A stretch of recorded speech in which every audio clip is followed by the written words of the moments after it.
다 끝나고 이제 시작되는 거 심판 딱 끝나고 난 다음에 이제 천년왕국이 시작되죠. 천년 동안 이제 왕노릇하는 그 기간이 딱 끝날 때쯤 사탄이 잠깐 노임을 받아요. 그래서 이제 사탄이 잠깐 노임을 받다가 잠깐 미혹하다가 완전히 패망해 버려요. 그러고 나서 이제 이어지는 게 백보자 심판이에요. 백보자 심판은 천국과 지옥을 가르는 심판이에요. 예수 믿지 않는 사람은 지옥 가고 예수 믿는 사람은 천국 보내는 심판이에요. 또 하나의 심판이 있어요. 그건 이제 상급을 주는 심판이에요. 그러니까 우리는 로마서의 말씀에 의하면 우리는 결단코 정죄함이 없다. 그죠? 그럼 나중에 우리가 백보자 심판에 딱 서가지고 너 오늘까지 어떻게 살았어? 이렇게 정죄받는 심판은 없어요. 심판은 나에게 없네. 정죄함도 나에게 없어요. 그럼 우리가 받는 건 뭘까요? 상급 받는 거죠. 예, 상 주는 거예요. 그래서 바울도 늘 상 주시는 이심을 바라보며 살아가잖아요. 그러니까 이제 그런 기쁨이 우리 안에 있는 것이죠. 그래서 그 백보자 심판이 딱 끝나고 나면 드디어 이제 뭐가 열리는 거예요? 새 하늘과 새 땅. 이제 신천 신지. 그 새 하늘과 새 땅이 쫙 열려요. 그래서 요한이 이걸 딱 보니까 와, 거긴 뭐가 없어요? 눈물도 없어요. 슬픔도 없고요. 너무너무 좋은 세상이 열려요. 근데 항상 어디가 중심이죠? 성전이 중심이죠. 그죠? 예루살렘 성전. 근데 새 예루살렘으로 이제는 천사 하나가 데려가는데 그 천사가 누구냐면 마지막 7 대접을 일으켰던 그 천사 하나가 요한을 데리고 이제 가는 거예요. 그래서 뭘 보여줘요? 새 예루살렘 성을 보여줘요. 새 예루살렘 성. 거기 봤더니 뭐가 있어요? 12문. 또 12돌. 기초석이에요. 12돌. 또 샘이 있는데 거기는 생명샘 이런 게 있어요.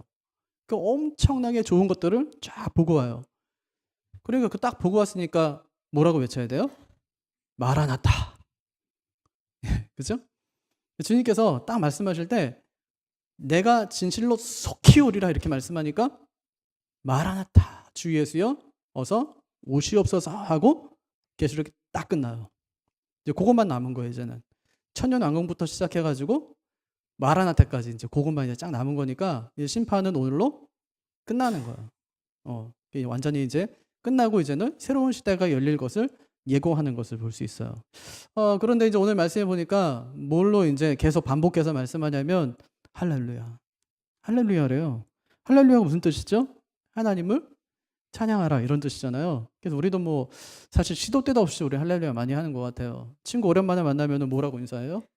할렐루야 하고 인사하죠. 그죠? 할렐루야 하고 인사하고 아들이 대학에 합격했다는 소식을 안고 집에 딱 들어오는 순간에 할렐루야 뭐 이렇게 하고 뭐 하여튼 그래요. 우리 뭐 시도 때도 없이 그냥 뭐 할렐루야 뭐 이렇게 하고 하는데 뭐 좋은 인사죠. 하나님을 찬양하라 하는 거니까 뭐 아주 좋은 인사죠. 뭐 어떤 집에 아이 이름을 할렐루야라고 짓고 그 동생 이름을 호산나라고 지어가지고 둘이 맨날 싸우면 엄마가 이 할렐루야 이놈의 새끼 호산나 이놈의 새끼 하면서 이제 막 혼냈다는 그런 얘기도 있는데 약간 그거 좀 약간 곤란하지만 어쨌든 이제 할렐루야는 참 좋은 인사인 거는 맞는 것 같아요. 하나님을 찬송해라 하는 것은 참 좋은 인사죠. 근데 주로 이제 구약에 많이 나온단 말이에요. 구약에는 진짜 할렐루야란 말이 너무너무 많이 나와요. 셀 수 없을 정도로 많이 나오는데 신약에는 안 나와요. 여기만 나와요. 오늘 말씀 요한계시록 19장에만 나오는데 근데 오늘 말씀해 보니까 4가지 상황에서 할렐루야를 해요. 첫째는 구원이 임할 때예요. 1절 보세요. 이 일을 위해 내가 들으니 하늘에 허다한 무리의 큰 음성 같은 것이 있어 이르되 할렐루야 구원과 영광과 능력이 우리 하나님께 있다. 그러니까 구원이 이제 다 임박했다는 거예요. 구원이 딱 임박했는데 그때 이제 외치는 선포가 뭐냐면 할렐루야 하는 거였어요.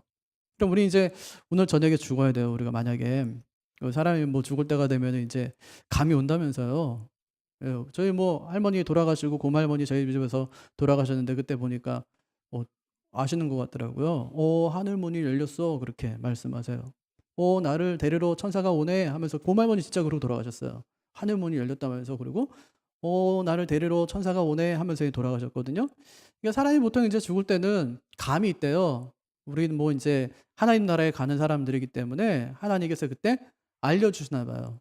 그래서 이제 그때 우리 뭐라고 해야 돼요?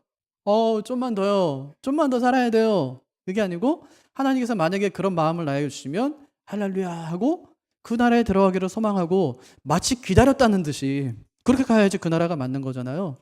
예, 그래서 그때 우리의 구원이 임박했을 때 그때 하는 말이 할렐루야 하는 거였었어요. 두 번째는 심판이 임할 때예요. 2절과 3절 보세요. 그의 심판은 참되고 의로운지라 음행으로 땅을 더럽게 한 큰 음녀를 심판하사 자기의 종들의 피를 그 음녀의 손에 갚으셨도다 하고 두 번째로 할렐루야 하니 그 연기가 세세토록 올라가더라. 그럼 17장과 18장을 보면 우리 이 세상에 있는 성도들을 괴롭히고 교회를 괴롭히던 음녀가 나와요. 음녀. 근데 그 음녀가 얼마나 힘이 센지 도저히 우리 힘으로는 이 음녀를 이길 수가 없겠구나 하고 이제 다 생각할 정도예요. 와, 이제 음녀에 의해서 우리 완전히 끝장났구나 하고 생각했을 때 그때 그리스도께서 어떻게 하냐면 그 음녀를 완전히 진멸시키는 거예요. 그때 나오는 그 고백이 뭐냐? 그게 할렐루야예요. 할렐루야 하는 고백이에요. 심판이 임할 때, 세상의 심판이 임할 때 도저히 무너지지 않을 것 같던 그 나라가 무너질 때, 그 사탄이 무너질 때 그 모습을 보면서 하나님을 찬송하는 거. 그게 두 번째예요. 세 번째는 하나님의 응답이 임할 때. 4절 보세요. 또 24장로와 네 생물이 엎드려 보좌에 앉으신 하나님께 경배하여 이르되, 이번에 특별히 아멘 할렐루야 하니. 그럼 지금까지 우리가 얼마나 아멘 많이 했어요? 예, 그렇게 될 줄 믿습니다. 그래서 얼마나 우리가 아멘 많이 했어요. 근데 이루어졌어요? 아니, 우리 뭐 기도원 같은 데 가면 저는 뭐 축원합니다 이런 말 안 해가지고 여러분 아멘도 안 하고 이제 그런데 우린 잘 안 하잖아요. 또 그게 옳은 표현도 아니래요. 축원한다는 것은 기도할 때 하는 말이지 설교할 때 하는 말이 아니다 그래가지고 옳은 표현이 아니다.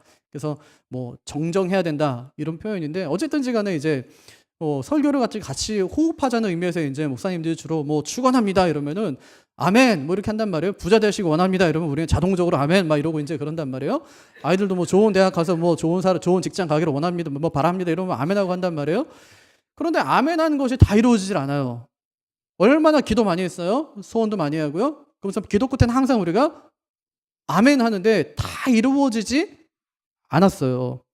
그러니까 우리의 억울함도 또 하나님의 정의도 우리의 구원도 다 이루어지지 않았는데 언제 이루어지냐면은 마지막 때 주님께서 이 땅에 딱 오시고 난 다음에는 모든 것이 다 풀어져서 완전히 이루어지게 된다는 얘기예요. 그동안 우리가 아멘했던 모든 것들이 그날은 완성된다는 얘기예요. 그렇죠? 억울함도 그때는 다 풀어지겠죠. 그죠? 돈 좀 주세요 했는데 그때는 진짜 완전히 하나님 돈 줘요. 바닥을 뭐 황금 길로 막 만들어 놓고 막 이래요. 12문. 예?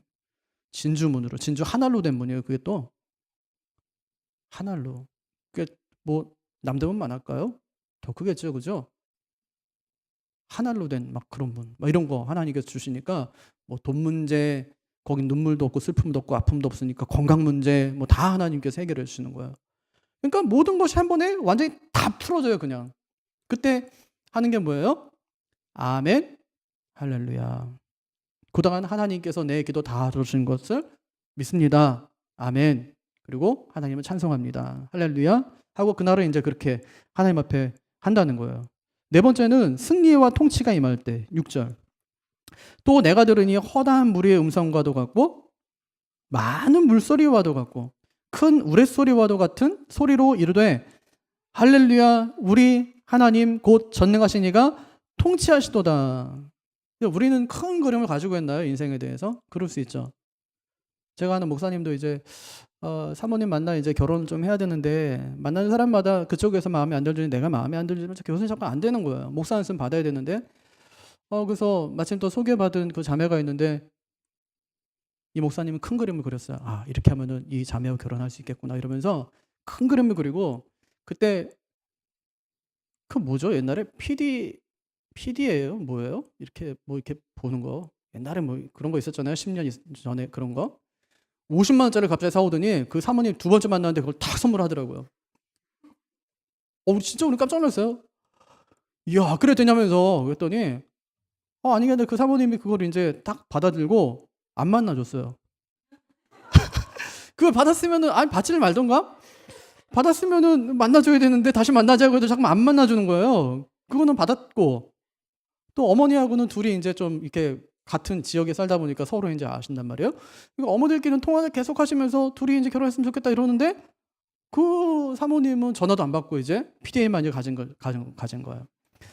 그러니까 이 목사님이 이제 약간 좀 마음이 좀 그런데 뭐 어떻게 하겠어요? 이미 준 거고. 그러니까 이제 뭐 잊어버려라. 그래갖고 이제 잊으려고 하는데 한 2달인가 3달쯤 됐는데 전화가 왔어요. 만나자면서. 그래서 둘이 만나가고 결혼을 했어요. 그래서 지금도 이제 서로 웃으면서 이제 그 얘기 많이 하거든요. 그때 한 2달 정도는 야 진짜 못됐다 이러면서 그걸 받아가지고 연락도 안 받고 만나지도 않고 어떻게 그럴 수가 있냐 이랬는데 지금 그러죠. 목사님 큰 그림을 봐가지고 잘 됐다면서 이제 그렇게 만나 잘 살아요. 애도 낳고 이러면서 잘 사는데 예수님께는 큰 그림이 있어요. 우린 잘 몰라요. 나중에 알아요. 언제 하냐면 예수님이 딱 오시고 나면 우리가 여태까지 궁금했던 모든 퍼즐들이 완전히 그때 딱 하고 맞게 될 거예요. 지금은 이게 어디 붙어 있는 건지 그림으로 우리가 그릴 수 없기 때문에 함부로 놓을 수가 없는데 나중에 주님이 딱 오게 되면 역사를 완전히 종결시키면 그때는 이제 완전한 그림이 우리에게 쫙 보여주면서 주님이 이래서 그때 이렇게 했구나 하는 것을 알 수 있어요. 그때 하는 말이 뭐예요? 할렐루야 이거예요. 할렐루야. 그때 이제 할렐루야 한다고 그렇게 말씀하고 계신 거예요. 여러분 이제 우리한테는 뭐가 남았냐면 아멘하고 할렐루야만 남은 거예요 사실은. 그래서 모든 전쟁이 다 끝나고 하나님의 나라가 임하면 그 광경을 지켜보는 모든 성도들이 하나님 앞에서 한결같이 하는 그 외침이 뭐냐면 할렐루야 하는 건데 그 소리가 얼마나 크냐면 많은 물소리 같고 이거는 나이아가라 폭포의 밑에 있는 그 사람이에요. 그 얼마나 그 웅장한지 그 소리가 그 소리와도 같고 또 이 하늘과 땅을 진동시키는 마치 하늘과 땅을 가르는 듯한 아주 큰 엄청난 그 천둥 소리와 같은 그런 목소리를 하나님께 외치는데 그 외침이 할렐루야 하는 거예요. 그럼 아마 이제 내일 우리 이제 월드컵 첫 경기 하거든요. 누가 첫 골을 넣으면 아파트에서 아마 할렐루야는 아니더라도 와 하는 함성 소리가 들릴 거야. 네? 넣기를 바랍니다. 넣어야 되는데. 그런 음성이에요. 그런 함성 소리가 이제 들릴 거라고. 마지막에 이제 승리가 이제 선포되면 그런 이제 함성 소리가 나게 될 것이다. 그렇게 이야기하는 거예요. 그러면서 이 기쁨의 선포를 쫙 하고 난 다음에 어린 양의 혼인잔치가 열려요. 그리고 이 어린 양의 혼인잔치를 우리가 좀 이해하려면 이스라엘의 결혼 풍습을 좀 이해해야 돼요. 요즘에는 약혼하고 결혼하고 이런 게 약간 좀 절차가 간소화됐어요. 약혼하는 집은 별로 없는 것 같아요. 그냥 결혼하거든요. 결혼하는데 또 결혼도 이 시대로 좀 조금씩 바뀌는지 요즘에는 그냥 뭐 되게 작게 결혼해요. 아니 어떤 친구가 이제 뭐 다음 주인가 언제 뭐 결혼한다고 하면서 죄송하대요. 초대를 못 한대. 왜 그러냐 그랬더니 가족들끼리 몇 명이 그냥 모여갖고 결혼한다는. 요새 그게 또 유행이라더라고요. 그냥 몇 명만 모여가지고 그냥 결혼하는 거예요. 식구들하고 이제 해가지고 그냥 뭐 목사님 와가지고 그냥 이렇게 예배 한번 드리고 그리고 이제 결혼식을 하는 거예요. 이 당시에는 약혼하고 결혼했는데 약혼은요 거의 결혼을 전제로 하는 것이기 때문에 똑같은 이 뭐랄까요? 똑같은 이 의무를 가져요. 그래서 뭐 마치 결혼한 것과 똑같은 거예요. 그래서 신랑이 결혼하기 전에 신부 집에 찾아가서 지참금을 줘요. 지참금을 주고 신부는 그것을 이제 받아요. 그리고 이제 신랑이 오면서 그래요. 내가 언제가 될지 모르겠는데 한 1년쯤 기다리면 내가 당신 찾아올 테니까 잘 준비하고 있으라고 이제 그렇게 이야기를 해요. 뭐 그런 신랑이 다 있어요. 언제 올 거면 날짜를 좀 얘기해줘야지 뭐 준비도 하고 하는 건데 그 신랑이 가면서 그래요. 내가 언제 올지 모르겠는데 하여튼 내가 언젠가 올 거니까 그때까지 한번 이게 잘 좀 준비하면서 기다리라고 이제 그래요. 왜 그럴 수밖에 없냐면 때와 기한은 아버지께 있으니까 그래요. 때와 기한이 아버지께 있다는 말이 바로 그런 말이에요. 아버지가 그날은 결정해요. 이 신랑이 결정할 권한이 하나도 없어요. 아버지가 정해주는 그날에 결혼하는 거예요. 그러니까 예수님께서도 우리한테 그렇게 말씀하시죠. 때와 기한은 아버지께 있다 이제 그렇게 말씀해요. 나는 그날과 그 시를 알지 못한다. 그 대신에 너희는 뭘 하고 있어야 되는 거예요? 신부로서 몸을 잘 단장하고 있어야 되는 거예요. 그럼 신부가 해야 될 일은 뭐냐? 첫째는 순결함을 지키는 일이에요. 순결함을 지키는 일. 그리고 또 하나는 뭐겠어요? 새 살림 할 준비를 하는 거예요. 새 살림 할 준비. 여태까지는 엄마가 해주는 밥 먹고 그냥 엄마 빨아주는 옷 입고 살았어요. 이제 시집가게 되면 그렇게 할 수가 없어요. 그럼 우리가 이제 그 유대인들이 살았던 그 가옥을 좀 보면 거기는 진짜 한 동네에 모여 사는 것이 아니고 한 집에 모여 살았어요. 그러니까 입구는 하나예요. 그런데 이 디귿자처럼 이렇게 집이 지어져서 2층, 3층으로 이렇게 지어져서 아래층에서는 아들 살고 2층에서는 부모님 살고 3층에서는 뭐 삼촌네 살고 이런 식이에요. 이렇게 같이 살았던 거예요. 그러니까 우리 둘이만 알콩달콩 살 수 있는 그런 게 아니에요. 그럼 뭘 해야 되냐면 새 살림을 할 준비를 그 기간 동안에 하는 거예요. 그리고 이제 신랑이 내가 드디어 간다 이러면은 그때 맞이하면서 입고 나올 옷이 있는데 그 옷이 뭐래요? 그게 세마포래요. 그죠? 여기 보니까 8절 보세요. 자, 8절 한번 봅시다. 같이요. 시작. 그에게 빛나고 깨끗한 세마포 옷을 입도록 허락하셨으니 이 세마포 옷은 성도들의 옳은 행실이다. 이제 그렇게 말씀하죠. 성도들의 옳은 행실이다. 그러면 신부가 입고 나올 옷이 뭘까요? 그게 성도들의 옳은 행실이다. 그랬으니까 옷에다가 이건 희고 깨끗한 세마포를 했어요. 그럼 어떤 옷이어야 돼요? 신랑이 딱 보기에도 나 착함 아니면 나 순결 이렇게 써있는 그런 세마포 옷일까요? 만약에 신랑이 딱 봤는데 옷이 마음에 안 들면 그러면은 그게 뭐야? 하면서 신랑이 아이 물러 이렇게 할 수 있을까? 지참금 다시 내놔 이렇게 할 수 있을까요? 아니요. 그렇게 할 수가 없어요. 그러니까 신부가 입고 나온 그 세마포 옷은 뭐 자기가 여태까지 잘해서 깨끗함을 유지하는 내가 뭐 잘 가꾸어서 깨끗함을 유지하는 그런 세마포 옷을 입고 나오는 것이 아니라 그게 뭐냐면 사실 그게 신랑의 지참금이에요. 신랑이 지불했던 그 옷이란 뜻이에요. 그러니까 그것을 우리가 예수님께 대입해서 우리가 이야기를 하면 예수님은 우리의 신랑이 되시고 자신이 그래요. 우리는 신부다. 이제 그렇게 말씀하셨어요. 그럼 신랑이면은 우리를 데려가기 전에 뭘 해야 돼요? 지참금을 지불해야 돼요. 그 지참금이 뭐였냐면 그가 십자가에서 죽으신 거예요. 그의 생명이 그의 지참금이었어요. 그리고 내가 너를 생명으로 내 피로 너를 샀다 이렇게 하는 거예요. 그러니까 그걸로 말미암아 우리가 어떻게 됐어요? 우리 몸이 깨끗하게 씻김 받은 거예요. 그것이 우리가 장차 입고 하늘나라에 가는 세마포 옷이에요. 우리가 착한 일을 하고 우리가 정결하게 살고 우리가 순결하게 산 것이 우리가 입을 세마포가 아니라 예수님께서 자신의 피로 깨끗하게 씻어주신 그 세마포 옷이 우리가 입고 갈 그 옷이란 말이에요. 그러면 그 옷을 입은 사람은 어떻게 해요? 초청할 때 그 옷을 입고 담대하게 혼인잔치에 나갈 수 있다는 거예요. 그래서 이 구절에 보면 그 청함을 받은 사람이 복되도다 이제 그렇게 말하는 거예요.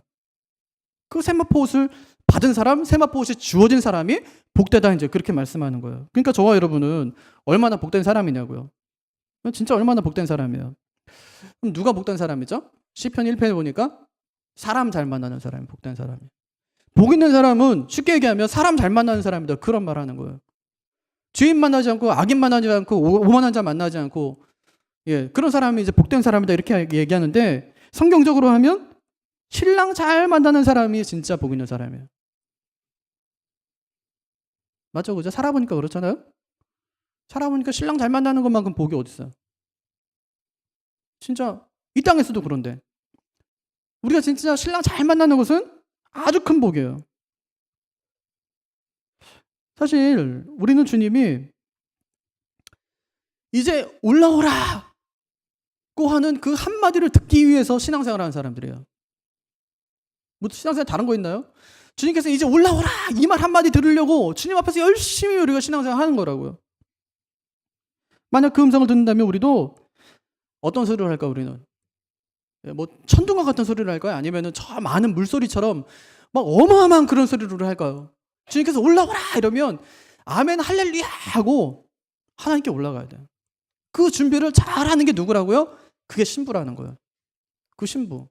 그래서 신랑은 자기 역할을 다 했어요. 완벽하게. 이 땅에 있으면서 다 했어요. 완벽하게 다 했어요. 그리고 이제 우리에게 이제 말씀하는 거예요. 너희는 내가 부를 때까지 하여튼 기다려라 그렇게 얘기해요. 뭘 입고요? 예수님께서 흘려주신 그 세마포 옷을 입고 기다려라 이제 그렇게 말씀하고 계신 거예요. 언젠가 요한이 본 그 하나님 나라를 우리도 반드시 보게 될 거예요. 반드시 보게 될 거예요. 그럼 그때 우리가 진짜 할렐루야 하면서 그 나라에 들어가야 돼요. 자, 요한이 이제 하늘이 열린 것을 보죠. 그랬더니 거기 누가 있어요? 11절 누가 있어요? 백마와 그 위에 탄자가 보여요. 백마는 보통 이제 승리를 상징하죠. 그럼 그 위에 탄자는 누굴까요? 그 예수 그리스도죠. 어떤 이단 보니까 기가 막히게요. 그 백마 탄 자신의 모습 사진으로 딱 진짜 해놓은 그게 있어요. 백마를 딱 타고 있어요. 할아버지가. 안 어울려요. 양복 입고 타고 있어. 전혀 안 어울리는데 무슨 얘기예요? 내가 백마탄 자라는 거예요. 무슨 얘기죠? 내가 이긴 자, 그 예수 그리스도가 바로 나다. 이제 그렇게 이야기하는 거예요. 근데 아무리 봐도 승리자로 보이질 않아요. 백마탄자가 누구냐? 예수님이에요. 어떻게 알 수 있죠? 그 이름 보니까 알 수 있어요. 11절. 그 이름은 충신과 진실이라. 이건 예수님의 또 다른 이름이에요. 주님께서 라우디게아 교회에게 편지하면서 주님께서 자신이 이렇게 말씀했어요. 아멘이시요 충성되고 참된 증인이시요. 여기 다 나오죠. 하나님의 창조의 근본이시니가 이르시되. 그럼 누가 창조의 근본이 될 수 있어요? 그 예수님 외에는 될 수가 없어요. 왜요? 그거는 창조 사역에 하나님과 예수님과 성령님 외에 창조 사역에 관여한 사람이 누가 있어요? 아무도 없는데 창조의 근본이라는 것은 예수 그리스도 당신이라는 것을 말씀해 주고 있는 거예요. 그러니까 어떤 교주가 내가 백마탄자다 그렇게 이야기하면 창조의 근본도 아닌 게 이러면서 비웃으면 돼요. 지가 무슨.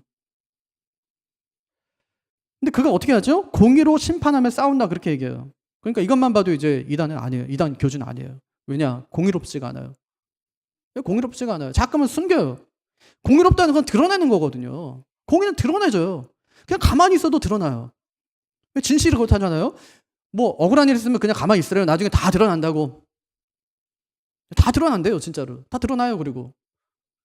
근데 자꾸만 숨겨요. 숨기는 사람은 뭐죠? 죄인이에요. 자꾸만 문제가 불거져요. 교주들 그런 거 아니에요? 맨날 돈 문제, 뭐 이성 문제 이런 거 자꾸만 불거지잖아요. 잡혀가고요. 요즘 뭐 형도 살아요. 뭐 교주 중에 안 걸린 사람 누구 있어요? 우리가 아는 큰 교주 중에 안 걸린 사람 누가 있냐고요? 다 걸렸어요. 이상한 문제로 다 걸려요. 세상법으로 하면 진짜 다 가둬가지고 진짜 다시 세상의 빛을 보지 못하게 해야 되는 그런 제들로 다 갇히는 거예요. 그러니까 공의롭지 않아요. 그러니까 그들은 백마탄자 아니다, 예수 그리스도 아니다 하는 것을 이제 잘 보여주는 것이죠. 또 심판하며 싸운다 그렇게 이제 이야기하는 거죠. 예. 근데 예수님은 공의로 모든 걸 판단하고 다스리세요. 자, 데살로니가 후서 1장 7절부터 9절까지 한번 보세요. 데살로니가 후서 1장 7절부터 9절. 예, 데살로니가 후서 구약에 있죠. 자, 같이 한번 읽을게요. 시작. 환난을 받는 너희에게는 우리와 함께 안식으로 갚으시는 것이 하나님의 공이시니 주 예수께서 자기의 능력의 천사들과 함께 하늘로부터 불꽃 가운데서 나타나실 때에 하나님을 모르는 자들과 우리 주 예수의 복음에 복종하지 않은 자들에게 형벌을 내리시느니 이런 자들은 주의 얼굴과 그의 힘의 영광을 떠나 영원한 멸망의 형벌을 받으리로다. 환난을 받은 자에게는 뭘 주죠? 우리와 함께 안식으로 갚으신다. 그게 이제 하나님의 공이에요. 그러면 하나님 믿지 않는 사람들은 어떻게 된다고 말씀하는 거예요? 형벌을 내리시니 이게 하나님의 공이거든요. 그러니까 하나님께서 세상을 심판하실 때, 판단하실 때 또는 다스리실 때 하나님께서 하시는 방법이 뭐냐면 공의로 다스리시는 거예요. 예수님 모습으로 한번 보세요. 오늘 말씀에도 예수님 눈을 보니까 불꽃 같대요.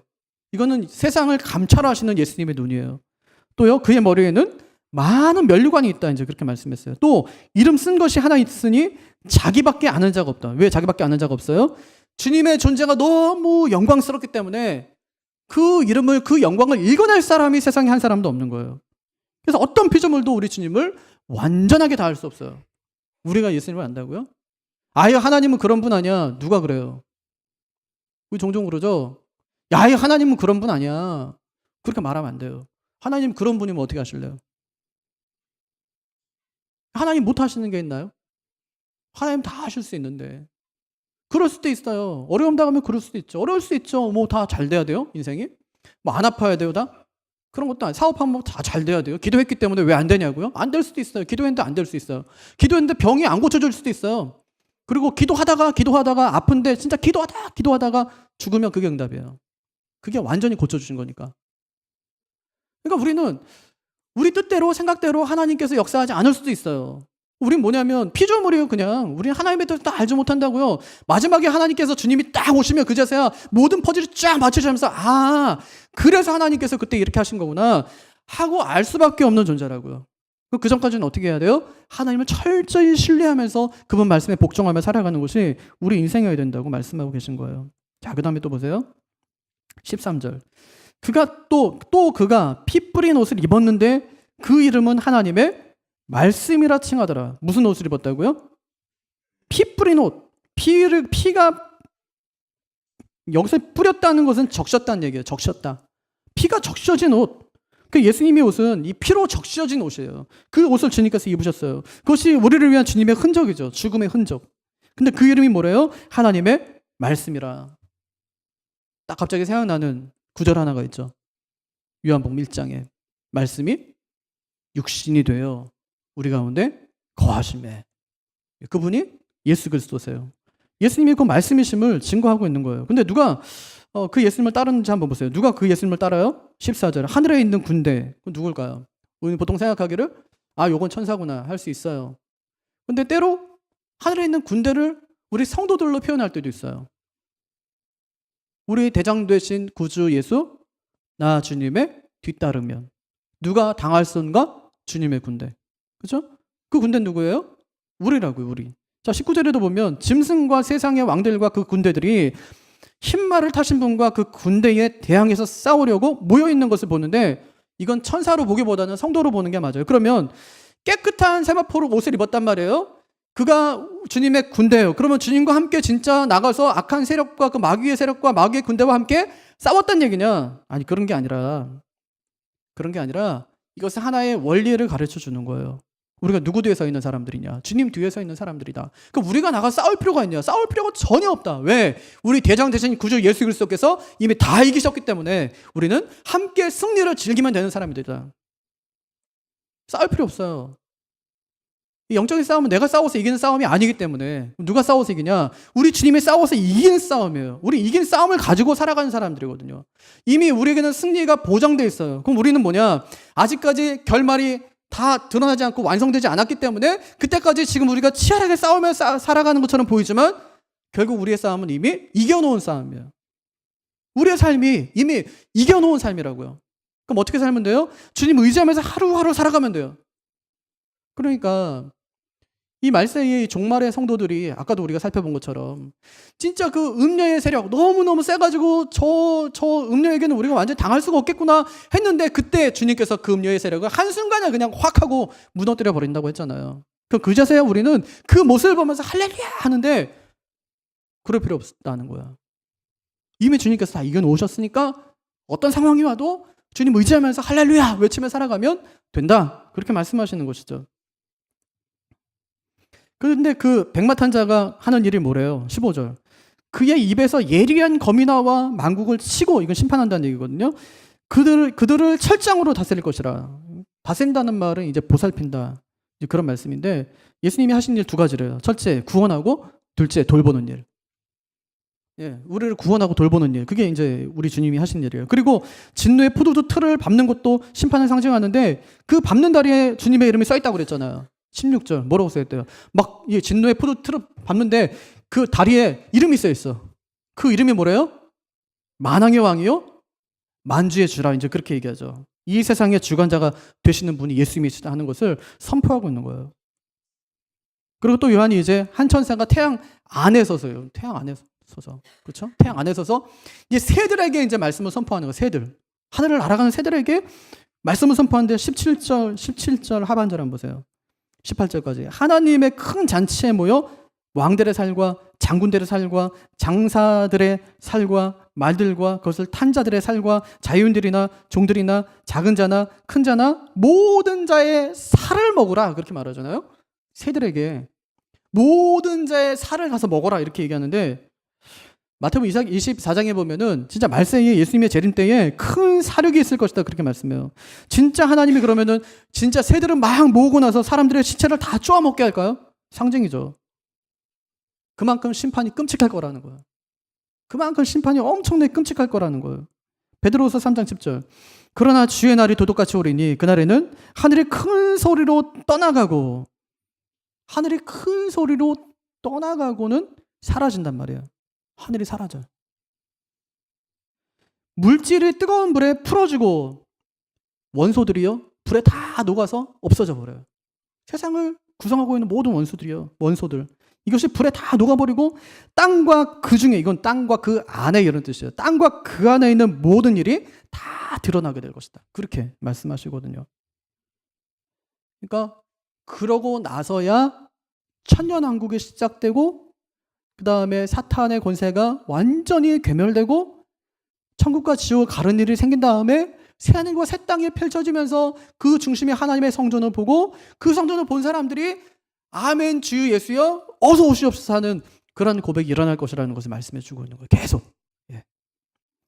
그래서 요한이 마지막 환상을 보는데 이 마지막 환상은 짐승과 거짓 선지자의 최종 운명에 관한 그런 것이에요. 어떻게 됩니까? 끝장난다. 한마디로 말하면 완전히 끝장난다. 그 말씀 하시는 거예요. 그래서 19절을 보면 짐승과 세상의 왕들과 또 그 군대들이 흰말을 타신 분과 그 군대에 대항하기 위해서 싸우려고 모여요. 여기서 짐승은 뭘까요? 이건 세상 나라예요. 지난주에 살펴봤잖아요. 세상 나라 어떻게 되는지. 세상 나라 어떻게 된다고 그랬어요? 완전히 무너진다. 그렇게 말했잖아요.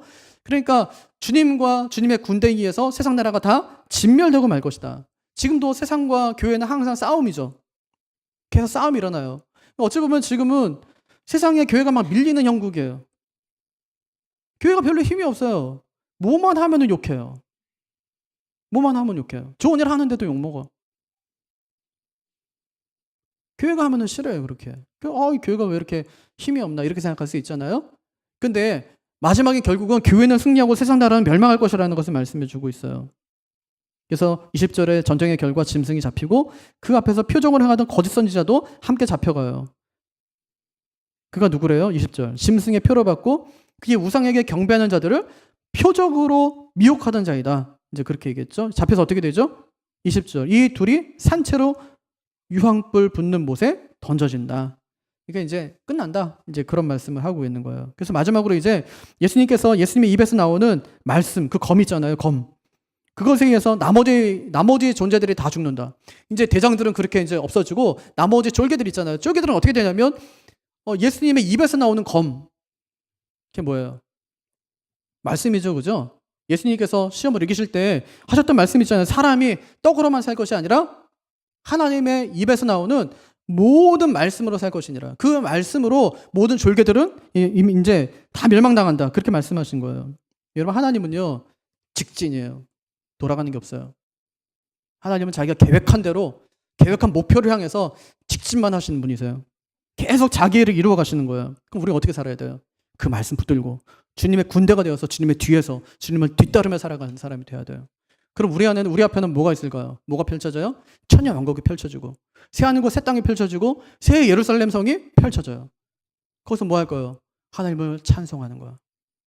마치 4장에 나오는 그 성도들과 그 24장로처럼 찬송하는 거예요. 모든 영광과 존귀와 능력이 하나님께 있습니다 하면서 찬송하는 거예요. 할렐루야 하면서. 이게 대한민국하고 똑같아요. 네 글자잖아요. 그러니까 할렐루야 하면서 찬송하는 거예요. 얼마나 그날 우리가 영광스럽겠어요. 그 영광스러움은 정말 생각만 해도 있잖아요. 기대가 돼야 돼요. 빨리 천국 가고 싶다 이런 마음이 있어야 돼요. 네? 진짜로요. 우리 애들도 제가 먼저 천국 갈 줄 알아요. 대단한 착각이죠. 그걸 누가 알아요? 뭐 우리 중에 누가 먼저 천국 갈 줄 알아요? 아픈 사람이 오히려 더 오래 살 수가 있어요. 잘 관리하기 때문에.